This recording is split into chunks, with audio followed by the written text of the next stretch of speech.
untuk berikutnya saya coba perkenalkan sahabat saya, namanya Pak Paulus. Beliau ini spesialisasinya praktisi bahkan untuk produksi mulai kemarin ini dari DTF ya, dan sekarang mengarah ke sublimasi. Nah, kita coba tanyakan, tapi karena beliau ini katanya tidak menyiapkan slide, lebih senang untuk kita ngobrol. Saya undang, tepuk tangan untuk Pak Paulus. Silakan Pak. Kita duduk di atas saja atau berdiri? Berdiri aja, ya biar lebih dekat lah ya. Kalau duduk di sana kayaknya jauh, kayak menjabat, jadi kayaknya gimana gitu ya. Nah, Pak Paulus boleh Pak, silakan memperkenalkan diri dulu. Usahanya apa, di mana, dan apa segala macam. Assalamualaikum warahmatullahi wabarakatuh. Nama saya Paulus. Kalau tadi Umi Ben detailnya banyak, saya cuma satu, S3. Jadi saya lulusan S3. Apa itu? SD, SMP, dan SMK ya. Jadi ini adik-adik sekarang ada di kelas berapa? Kelas 10 ya. Jadi jangan berkecil hati nanti kalau kalian cuma bisa sampai S3 ya. Karena saya juga sudah S3, tapi saya sudah bekerja sejak umur berapa ya? Sejak lulus dari kalian sekitar 16-17 saya sudah mulai kerja. Dan dari mulai yang kecil sampai, saya tidak membilang saya besar, tapi ya lumayan lah gitu ya. Jadi saya mengenal printing ini sudah sekitar 40 tahun ya, dari zaman yang dulu mungkin tidak akan tergambar sama kalian. Itu pakai timah dulu, timah hurufnya satu-satu disusun ya. Pak Usman mungkin masih ingat ya. Terus mesinnya pakai di tangan gini, digejrek-gejrek gitu. Kalau di YouTube masih ada itu, di YouTube tuh masih ada. Lalu kemudian maju mesinnya otomatis, nggak pakai tangan gini lagi, maju mundur sendiri, kita tinggal masukin kertas ya. Silakan coba buka di YouTube, namanya mesin hand press ya. Itu awal mulanya ada percetakannya, tapi yang dicetak juga pada waktu itu cuma kertas ya. Lalu maju, terakhir yang lumayan itu sudah namanya mesin offset. Jadi kertasnya ditumpuk banyak, dia jalannya sangat cepat, itu namanya cetak offset. Cetak offset itu sampai sekarang masih ada, itu yang boleh dibilang ini cukup abadi ya, karena percetakan kertas itu sampai sekarang masih dibutuhkan. Nah kemudian berkembang lagi dari offset itu mulai lari ke digital. Mungkin sebelum ke digital yang full color, lari ke fotokopi dulu. Kenalkan fotokopi kan? Tahu nggak cara kerjanya fotokopi gimana? Ya, jadi harusnya boleh tanya sama tukang fotokopi gimana sih ini mesin kerjanya. Kelihatannya sederhana ya, kertas yang kita mau copy tinggal ditaruh, ditutup, mereka keluar lagi sudah ada hasilnya. Ya. Tapi harusnya kalian juga mulai mikir kenapa kok bisa begitu gitu. Itu tugas-tugas kalian untuk semoga nanti jadi engineer yang andal ya. Nah kemudian setelah fotokopi lari ke mesin digital yang printer ya. Mungkin kenal apa yang namanya Epson ya. Epson itu mulai dari ukuran lebarnya 21 cm A4 sampai sekarang ada yang 2 meter sekian. Kita bicara yang Epson aja lah, yang kecil ya. Harga Epson itu dulu mesinnya itu sangat murah, yang 400.000, tapi sekarang mesinnya dijadikan mahal. Karena apa? Karena sekarang banyak tintanya yang sudah dioplos ya. Kalau dulu Epson jual mesinnya murah, tintanya mahal. Kalau sekarang dibalik, mesinnya mahal, tintanya murah, karena tintanya bisa bikin atau bisa diisi dari pabrik-pabrik lain. Nah jadi dia murah ya. Saya hanya ingin menggambarkan bahwa dengan printer Epson itu kamu sudah bisa membuka usaha yang kita bilang sederhana ya, tapi itu cukup menghasilkan. Misalnya apa? Misalnya kartu nama. Kartu nama itu bisa dibuat dengan Epson ya. Kemudian undangan ya.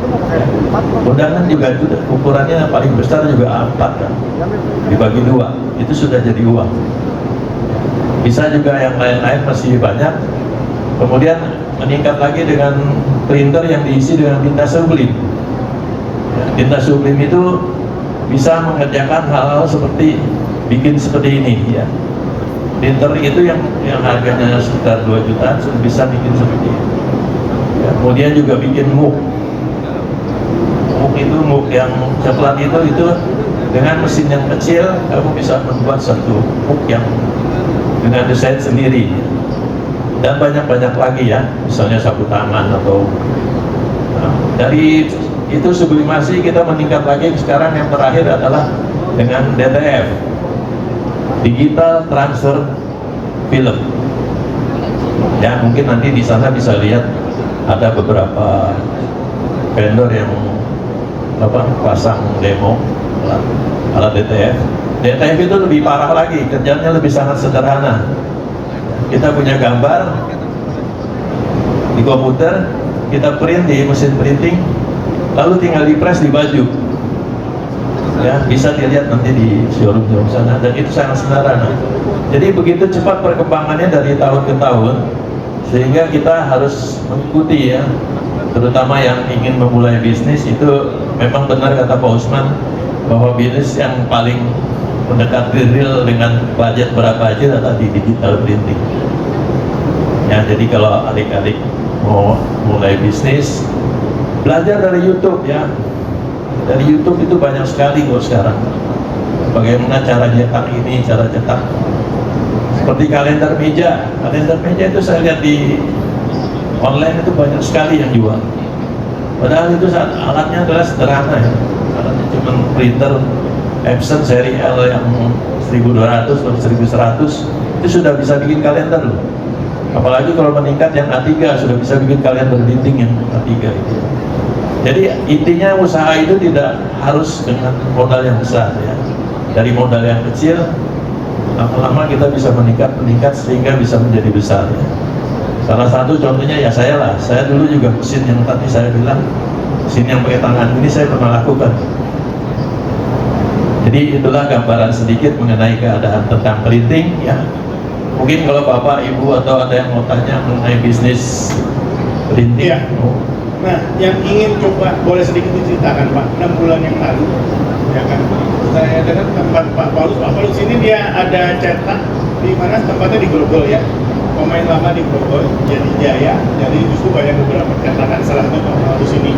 Nah, 6 bulan yang lalu di tempatnya Pak Paulus banyak banget cetak DTF, betul? Kenapa bisa banyak 6 bulan yang lalu?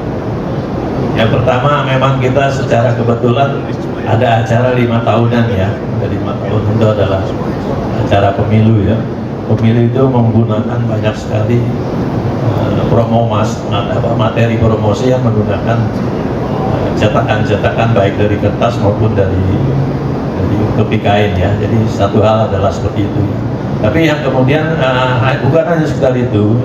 Karena itu kelasnya yang DTF itu adalah untuk kelas yang menengah ke atas Pak. Jadi kalau promosi partai yang ambil yang ke bawah yang sekali pakai, mereka nggak pakai DTF, kembali pakainya ke sublimasi. Masih memerlukan sublim sebenarnya. Ya. Oke. Nah, sekarang ada perubahan apa setelah kita bicara yang acara 5 tahun yang sudah berlalu? Karena sekarang lebih banyak di tempatnya Pak Paulus ini banyak ke sublim, saya lihat. Apa yang terjadi? Oke, Pak Rudi, saya bisa jelaskan. Yang pertama, setelah kita melewati fase dengan DTF itu, kita sebagai pengusaha nggak bisa tinggal diam. Karena fase yang ramai itu, yang puncaknya itu sudah mulai cenderung menurun ya. Jadi di situ kita harus berkreasi, melihat keadaan apa yang masih bisa dikembangkan ya. Dan setelah itu saya berpikir kita harus kembangkan sublim. Karena apa sublim? Sublim itu adalah cara cetak kain yang akan digunakan oleh sekian banyak orang ya, mulai dari yang murah sampai yang kelas mahal ya. Jadi sublim itu adalah pada saat ini akan digunakan oleh sekian banyak orang. Karena apa? Karena sekarang cenderung harganya murah, boleh dibilang hancur ya. Jadi hati-hati yang mau bisnis dengan kelas-kelas besar. Karena sekarang ini harganya semua perdagangan sudah begitu. Jadi adu bersaing dengan Ada yang bilang nggak wajar, tapi kalau saya pikir ya masih persaingan, masih bisa untung, masih dia bisa jual, ya silakan aja gitu ya. Ya. Kalau sublimasi ini hitungannya seperti apa ya? Bicara per meter persegi, per baju, per kaos, atau per apa? Semua bisa Pak ya. Dari meter persegi kita bisa, dari cetaknya saja bisa, dari sampai jadi baju pun bisa. Jadi kalau misalnya sebenarnya saya lagi mendidik anak-anak muda nih, golongan apa, Gen Z ya namanya ya. Gen Z itu kan nggak mau repot. Ya. Dan sekarang yang penting Gen Z itu tadi seperti Bung Iben bilang, main di AI. Ya. Main di apa? Iya, Oh, AI. Malum orang udah tua nih, gaptek. Ya, kalau kalian bisa pegang AI, itu dengan komputer atau dengan handphone pun membuat desain itu bisa langsung dijual. Ya, main di e-commerce atau di TikTok, ya, live, itu gambar-gambarnya, mockup-mockupnya bisa nggak harus cetak dulu gitu. Ambil aja dari gambarnya sendiri, dimasukin, ada namanya mock-up ya. Jadi kaos yang polos kita kasih gambar, ditempelin, kita bisa tampilin, bisa dijual. Setelah ada orang yang beli, baru tinggal cari siapa yang bikin, namanya maklon ya. Jadi ada yang tahu maklon nggak istilahnya apa? Mungkin Bapak Ibu ada yang tahu maklon? Tahu ya Bu ya? Jadi maklon itu kita tidak mengerjakan sendiri, kita bisa mengerjakan satu produk di tempat lain, kita tinggal terima hasilnya, dan kita hanya menjual. Selisihnya dari harga kita membuat tadi dengan menjual itu bebas. Nah itulah keuntungannya maklon untuk dilakukan pada saat ini ya.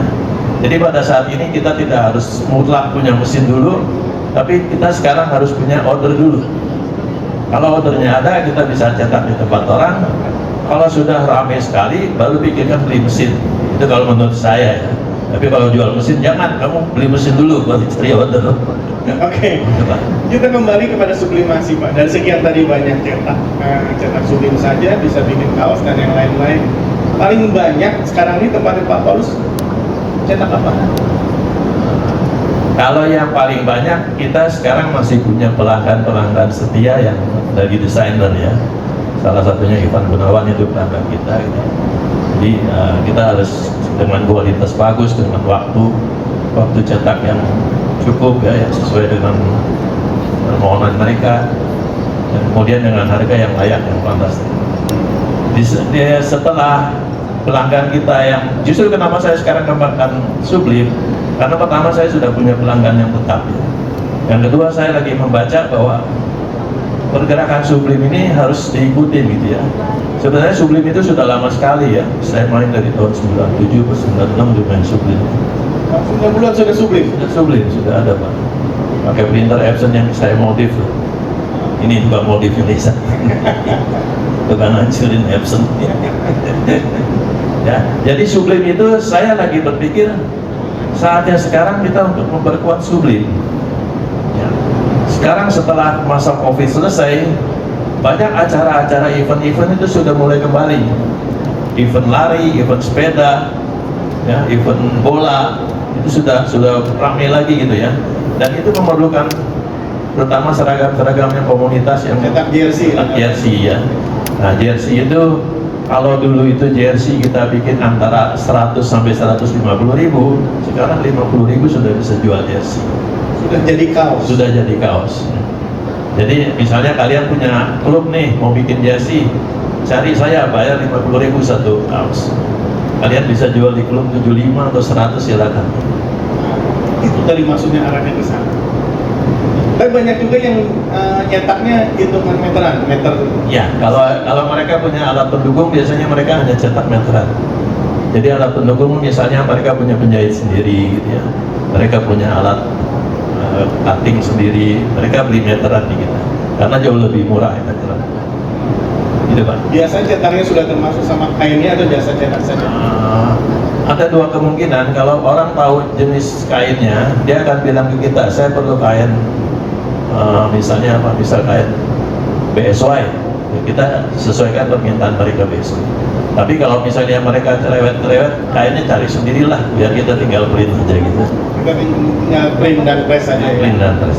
Boleh tahu kisaran berapa meternya? Ivan Gunawan harga berapa, Pak? Harga dia bajunya 4 juta, Pak. Berarti semeternya? Oh, enggak.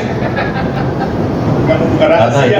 itu yang dijual bukan cetakannya, yang dijual nama baiknya, nama besarnya dia. Seperti Harga itu. cetakannya sih normal aja. Habis tadi katanya harganya hancur-hancuran. Harga ancur-ancuran itu untuk yang di bawah dan masa sekarang. Kalau yang untuk kelas-kelas yang atas ya tetap kita dengan alasan itu kan perlu bagus, itu kan perlu cepet, itu kan perlu kualitas yang terutama kepercayaan, karena desainer itu adalah kepercayaan ya. Jadi kita selalu pegang kepercayaan. Kalau orang mencetak di kita nggak akan kasih itu gambar ke orang lain. Itu jadi itu yang membuat mahal, Pak. Kita bicara desainnya Ya. tetap apa di Ya kita nggak mungkin kasih Ada ke komitmen. orang desainer. Oke, baik. Contoh misalnya tadi kan ada mana Pak Gilang? Nah, sekolah Pak ingin cetak baju seragam, ya, ada batiknya. Kira-kira ada minimal order kalau kita sekolah untuk pesen, dan hitungannya seperti apa? Oke, kalau untuk batik atau seragam itu sebenarnya di digital itu minimalnya cuma 1 meter.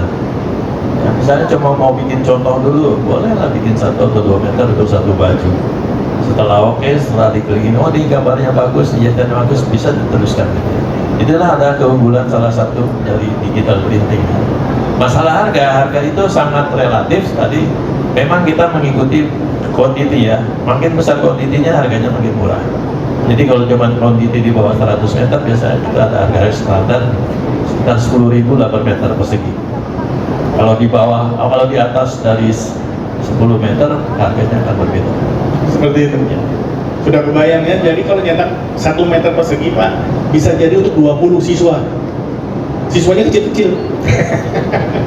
Karena bajunya kecil. Ibu, ada yang mau tanya bajunya bagus itu. Kira-kira ada bikin brand juga? Oh niatnya. Tuh, nanti mau nanya lebih lanjut ya sama Pak Ya Bu, Paulus. silakan Bu. Karena Lebih industri kreatif sekarang itu di awal dimulai dari yang mulai kecil, dengan langganan-langganan yang sekitarnya makin berkembang. Demikian juga saya dengar cerita juga begitu dari desainer besar tuh awalnya cuma dari teman-teman ngomong lama-lama dia jadi besar dan terkenal. Oh. Tuh, jadi untuk kalian sudah belajar desain, yang mulai dari kecil teman-teman yang dulu suruh beli paksa kalau belum mau minimal 1.